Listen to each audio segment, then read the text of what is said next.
Hello दोस्तों, कैसे हैं आप सभी लोग। आई होप आप सभी लोग अच्छे होंगे।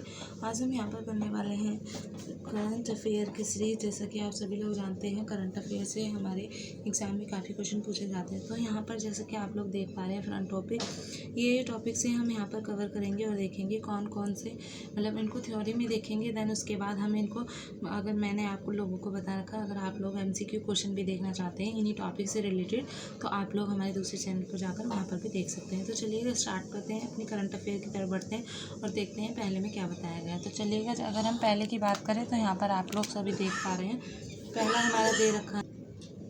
तो देखिए यहाँ पर हम लोग देख रहे थे, जैसा कि देख पा रहे हो, सबसे पहले दिया गया है PM मोदी ने यहाँ पर।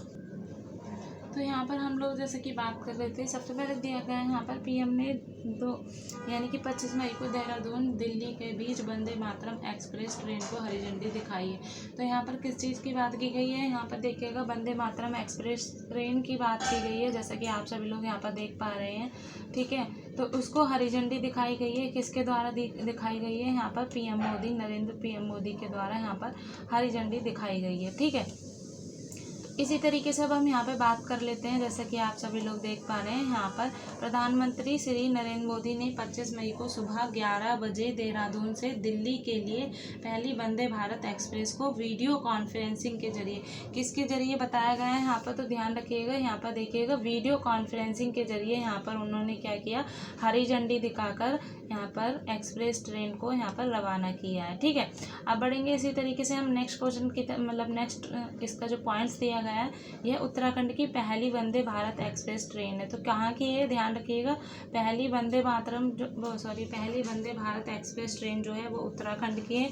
विश्व स्तरीय सुविधाओं से लैस यह एक्सप्रेस ट्रेन यात्री, ठीक है, और अगर हम बात करें यहाँ पर विशेष राज्यों में आने वाले पर्यटकों के लिए आरामदायक यात्रा अनुभव के लिए एक युग की शुरुआत करेगी। तो यहाँ पर इस ट्रेन के बारे में बताया गया है, किस तरीके से कहाँ के लिए यहाँ पर आरामदायक होगी और किसके, मतलब किन किन राज्यों में आने के लिए यहाँ पर आने वाले पर्यटकों के लिए आरामदायक भी होगी। तो यहाँ पर ये भी बताया गया है।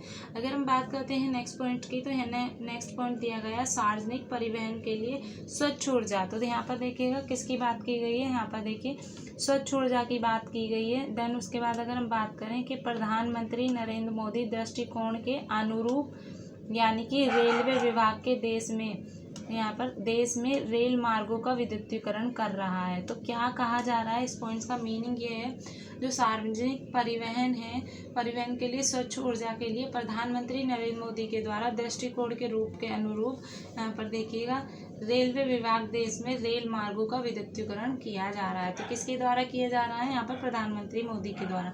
नेक्स्ट पॉइंट इसी तरीके से इस दिशा में आगे बढ़ते हुए, तो यहाँ पर दिया गया है जैसे कि विद्युतीकरण किया जा रहा है।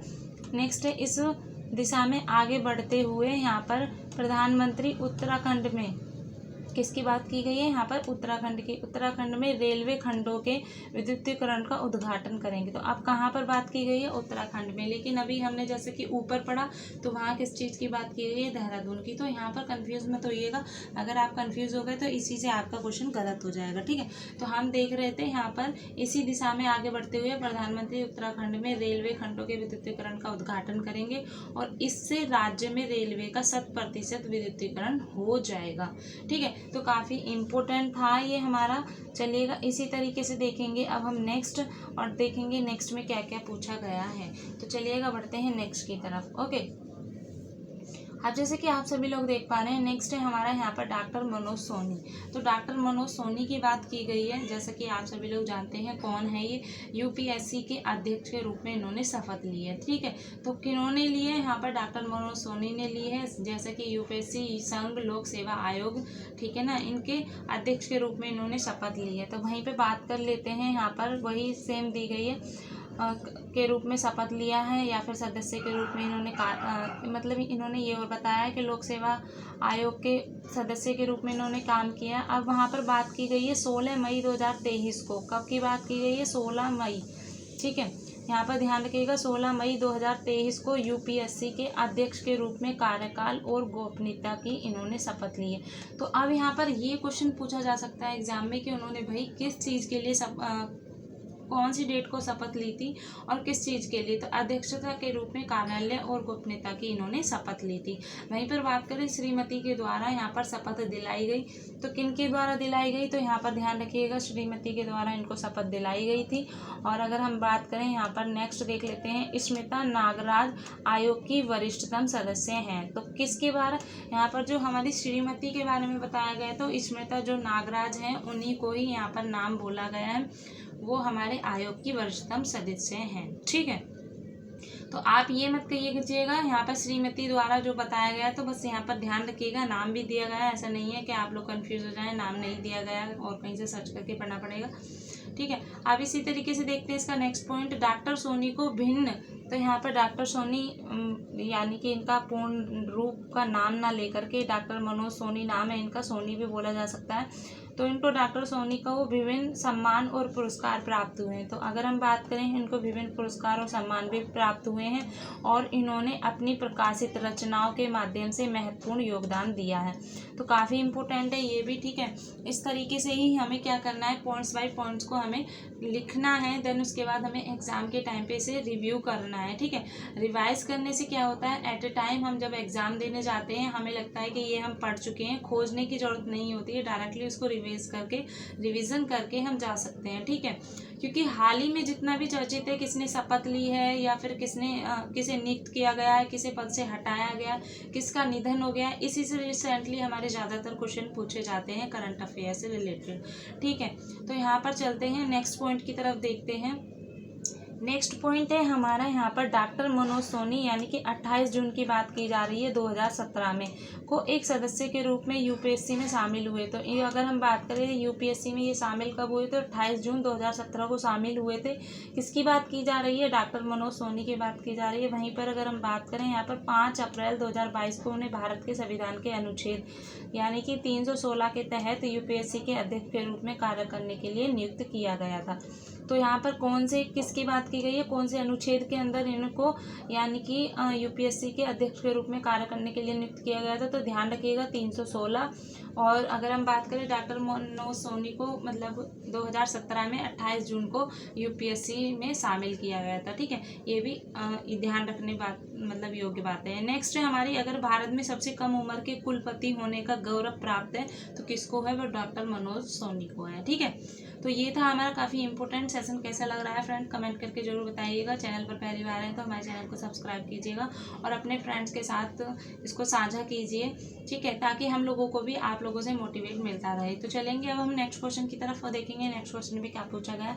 जैसे कि मैंने आपको एक चीज़ बताई है, जैसे कि मैं आपको यहाँ पर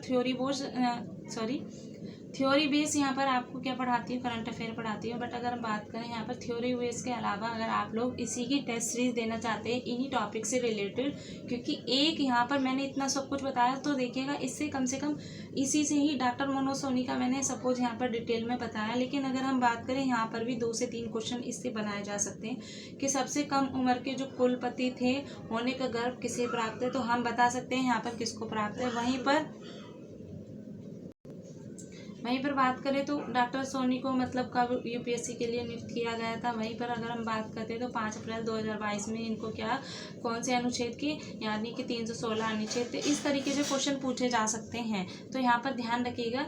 इस तरीके से ही हमें छोटे छोटे पॉइंट्स को यहाँ पर पकड़ना है और सारी चीज़ को नोट करना है। ठीक है, तो क्लू हमें मिलना चाहिए कि कहाँ से क्वेश्चन बन सकता है, तो वहाँ जाकर भी आप लोग टेस्ट सीरीज लगाइए। जैसे कि मैंने आपको बताया हमारा इवन नोट एग्जाम के नाम से एक चैनल है, वहाँ जाइए, वहाँ जाकर आपको इसी से रिलेटेड एमसीक्यू क्वेश्चन मिलते हैं। आप लोग वहाँ पर टेस्ट दीजिए। वहाँ टेस्ट नहीं देना चाहते हैं तो करंट अफेयर का इवन नोट एग्जाम के नाम से ऐप डाउनलोड कीजिए, वहाँ पर जाइएगा और क्या कीजिए, वहाँ पर जाने के बाद आप लोग कर सकते हो वहाँ पर किसी भी टॉपिक की तैयारी, यानी कि वहाँ पर टॉपिक सर्च कीजिए और जाकर के वहाँ पर टेस्ट सीरीज दीजिए। करंट अफेयर की ढेरों वहाँ पर टेस्ट सीरीज हैं, टेस्ट सीरीज लगाइए।